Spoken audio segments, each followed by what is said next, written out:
Welcome to the Big Boss Arna channel, and thanks for joining me on another episode.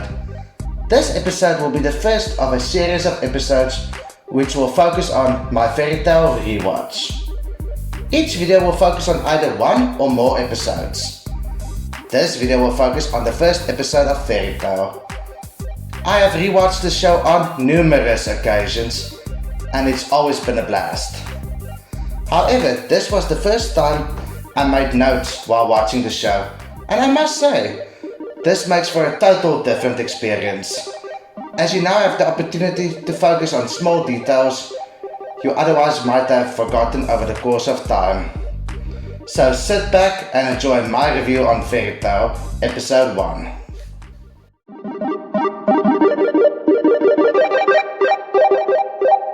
The short introduction at the beginning of the episode helps to explain how the world of Fairy Tale works and sets the mood for the type of world that you are about to venture in.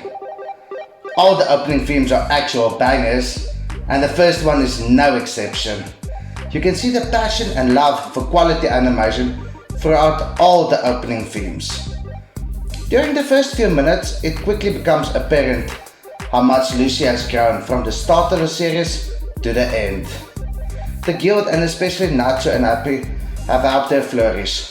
Obviously, it goes without saying, she has put in a lot of effort to become stronger and to grow as a person. There was nothing seriously wrong with how she was in the beginning, but if she stayed the same throughout, there would have been big trouble for the guild in the future. One example would be the Tartarus arc. If Lucy never made an effort to become stronger, the guild would have been destroyed. Her experiences and efforts have improved her a lot from the scaredy cat and a bit of a spoiled girl that she was at first to the powerful mage she has become. It's interesting how small scale the magic was at the beginning of the series. At first, Lucy was able to purchase a silver celestial key and other silly magical items at the shop. She even found it impressive that the fire wizard was able to use fire magic, as they are not able to buy it at the store. It's nice to see her going from the small-scale, everyday magic user to her creating and using magic in ways the normal population could only dream of. Her experiences and knowledge of what magic is and what it is actually capable of obviously changed a lot after meeting Natsu and joining Fairy Tale. Inheriting Aquarius' key gave her access to something powerful that no normal person would have access to. But her growing up with this golden key made her to believe that this was normal and not something super special, which obviously it is. It showed in the first episode that Lucy was at least smarter than the average citizen.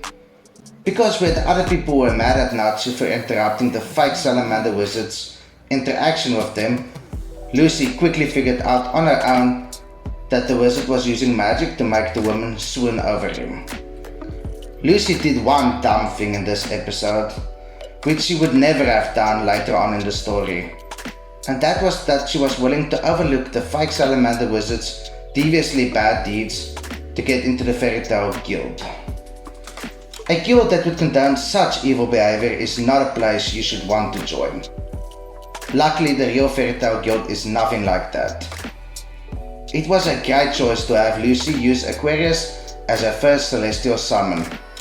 Not only because she was in water and Aquarius is obviously perfectly suited for a battle in water, but she is also the strongest celestial spirit that she owns. This is also the spirit that she has had for the longest of time, meaning that they have a pretty unique relationship with each other, which creates quite an entertaining and interesting first interaction of Lucy's power in use. Lucy disliking Happy is very funny and actually something that I have forgotten.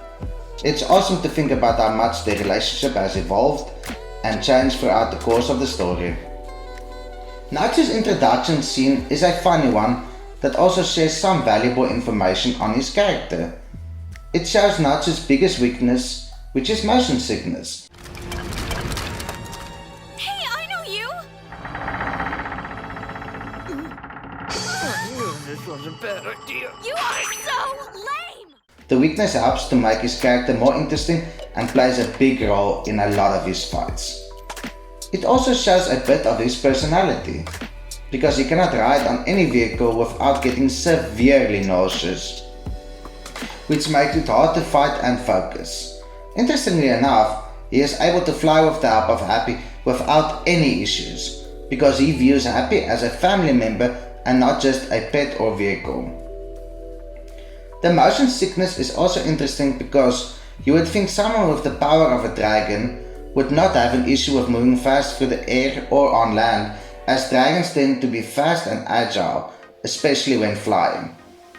So you can say in a sense that this is a bit of irony. Later on in the series, it is revealed that all dragon slayers suffer from motion sickness, with some of them only developing their motion sickness when they reach a certain level of power. Natsu is such a powerful wizard that his first couple of fights were not as amusing as future fights, because his opponents were so unimpressive. If it wasn't for this weakness, these fights would have been one-way traffic from start to finish. It was funny how he missed his train stop because of his severe motion sickness.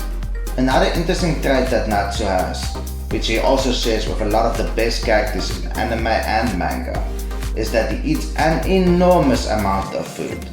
The mystery of Natsu searching for his father was mentioned in the first episode, teased and mentioned throughout the show until the conclusion of the story arc in the Tartarus arc, which was much later in the show. This just shows the great foreshadowing on Mashima's part. It was also a nice misdirect to make it seem as if Natsu has a grudge against Fairy Tail, to only end up revealing that he is actually part of the guild and he is the real fire wizard called the Salamander. He does not take kindly to people tarnishing his guild's name.